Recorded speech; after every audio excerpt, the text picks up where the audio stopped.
I'm Nupur Chawla, teaching English literature at Maitri College, Delhi University, and I welcome you all to the online lecture series of CEC UGC. So this lecture is part of the ongoing series on the English novel, and today we will talk about one of the major texts written in the early 19th century in England, which is called Hard Times by Charles Dickens. Now, Hard Times is actually a classic 19th century novel which was published in 1854. Now, it's a significant text in the sense that it comments on the socio-economic conditions in England in early 19th century. Now, that was the time in history when industrialization flourished in England, as well as, of course, it has also had a history in America, but of course our context of discussion is England. So in the early 19th century, we saw that industrialization came into being, and which had various impacts on the society, on economic structures, etc. Right? Of course, we'll talk about this in detail in just a bit, but this is the aspect which this novel particularly talks about. Right? So, Hard Times then brings alive the impact of mechanization, the impact of coming on of the industry on people's day-to-day lives, and also we notice that how there was also a change in attitudes and ideas around the same time, and all this is commented upon by Charles Dickens beautifully in this text.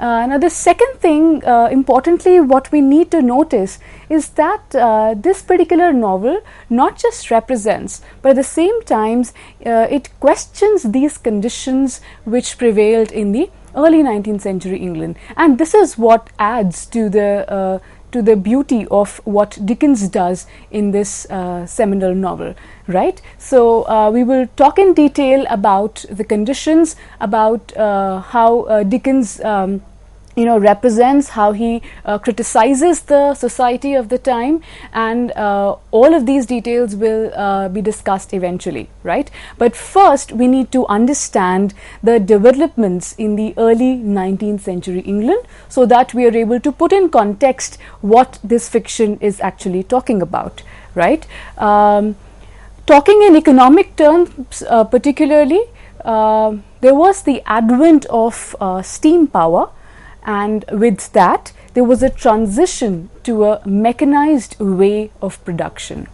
Now, one might wonder that how was it before this moment in history, right? Now, before this, steam was not available, machines were not there on the landscape at such a large scale as they appeared in the early 19th century. So with steam power, what happened was that machines started to run at a faster pace, and which then revolutionized the way goods were produced, right?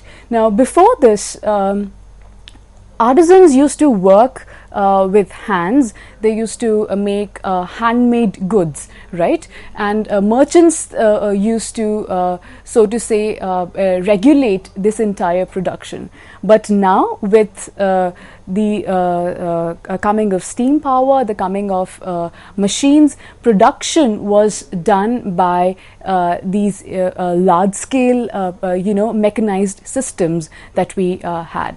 And the second important thing, or the second important development at this time, was also that once the steam power came into being, the factory system was also introduced. Right? Now, the factory was then a place where goods were produced by the machines on a large scale. So, the scale was also very important, that now, production was happening in big numbers. So, what we noticed then is that in the early 19th century, machines replaced manual production of goods, right? And secondly, there was also in this system of the factory, there was a division of labor. Now, what do we mean by division of labor? Now, workers who were working in these factories then, would be working on different parts of one particular good. Right. For example, if a factory is producing one kind of a finished material or finished product, then multiple workers will be working on different sub-segments or smaller parts of that product, right? So that's how labor was divided amongst various working people. Right. So the division of labor in the factory was another important characteristic of the time. Right. Now the third important thing that we also need to notice or that we also observe is that this factory system led to the rise of the capitalist economy. Now, what is capitalist economy? It is basically an economy whereby we observe a private ownership of means of production. Right, and there is profit making. Now, two important terms over here: private ownership and profit making. Now, what do we mean by private ownership?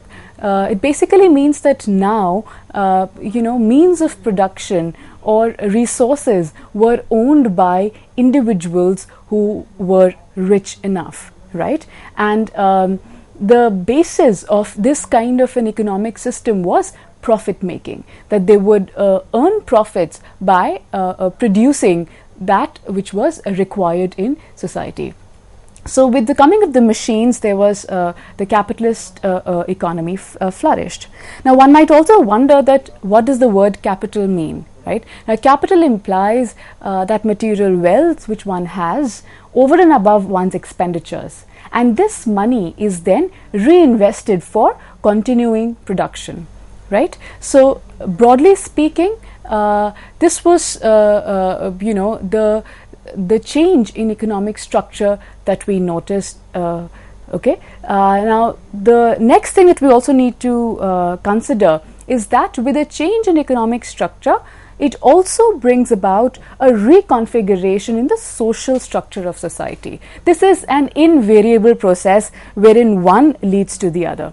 Right. So, with the factories then came the capitalist and the working class. Now, these two sections of society came to be at the center of the social structure. So now the capitalist was of course the one who owned the means of production and also hired these workers and owned the factories, and of course the working class were the people who were working on the product, were working on the machines to produce whatever was designated, right? Now at the same time, we also need to acknowledge that each class brings with it its particular set of ideas and attitude. So if we had the class of capitalists and we had the working class, we also need to know that both these classes were associated with particular attitudes, particular values, particular ways of thinking, which then became important at the time.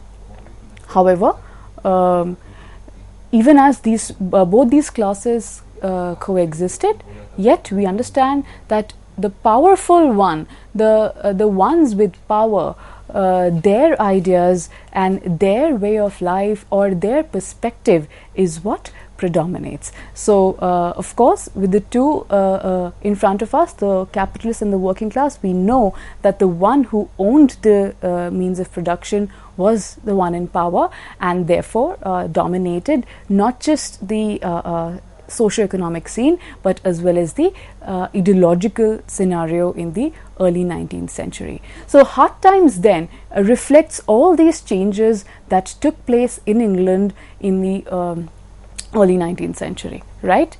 Now Hard Times, which is a text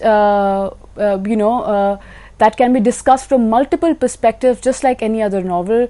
But that also is the genius of this writer, because once you read the novel, you will understand that there is so much that intrigues you. There is so much that one would want to discuss in detail. But of course, there is limited time, so we need to delimit our discussion, right? So in today's discussion, then we will talk about two major ideas. First is that we look at Hard Times, the novel, as a critique of dehumanizing aspects of industrialization.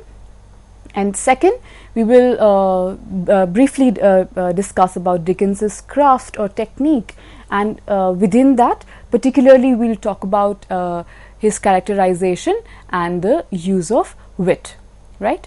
Now, if we talk about the first important point, which is the critique of dehumanizing aspects of industrialization.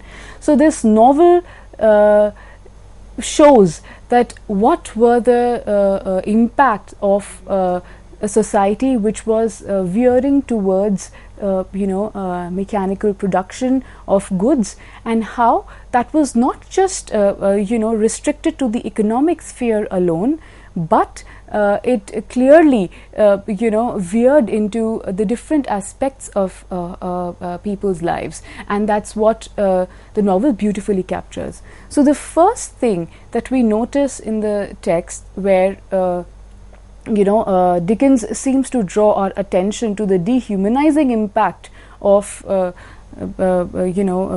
industrialization, is actually embodied in Thomas Gradgrind's system of education, which is based on facts alone, where there's no room for spontaneity, creative thought, or emotion. Now, Thomas Gradgrind in the novel is the head of an institution which runs on a very particular philosophy of education, which is solely based on facts. Now, the novel's opening sentence, in fact, establishes this very aspect. So Gradgrind in this opening sentence says, and I quote, "Now what I want is facts. Teach these boys and girls nothing but facts. Facts alone are wanted in life," unquote. Now, this the first thing that we draws our attention in this particular quotation is the repetition of the word facts, right? Now, very beautifully, Dickens has crafted this sentence to the effect that like the word fact doesn't appear to be soothing over here. It in fact comes across as jarring, right? So in the construction of the sentence as well, Dickens is able to make a point that how this kind of a system, which was based only on facts and figures, where everything was quantifiable, was actually something which was to be which was wrong with the philosophy that had flourished at that time, right? Now, particularly, I would want to draw your attention to this last sentence of this quotation, which says, "Facts alone are wanted in life." Now, over here, it's a kind of an exaggeration if you look at it closely, that facts alone are what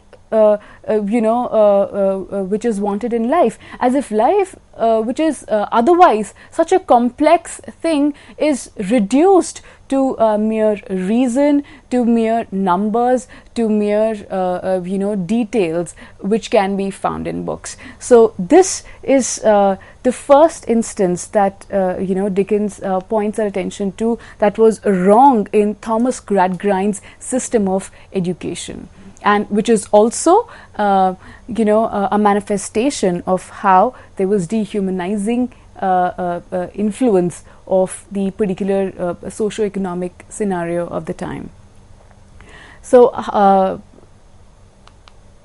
then what we also notice is the fact that while Gradgrind then talks about the talks about these different aspects of the fact. There are different students in the novel, and the way they respond to Thomas Gradgrind's emphasis on facts is actually very important, right? Now, so there's a particular instance in the text wherein in the class Thomas Gradgrind asks students that can we have horses painted on our walls in the room. So the students have to agree or disagree. Half of them agree, the other half, looking at Gradgrind's face, they disagree, right? But Thomas Gradgrind is actually disapproves with those disapproves of those students who think that we can have horses on the walls. Now, why does it why does he disapprove of it?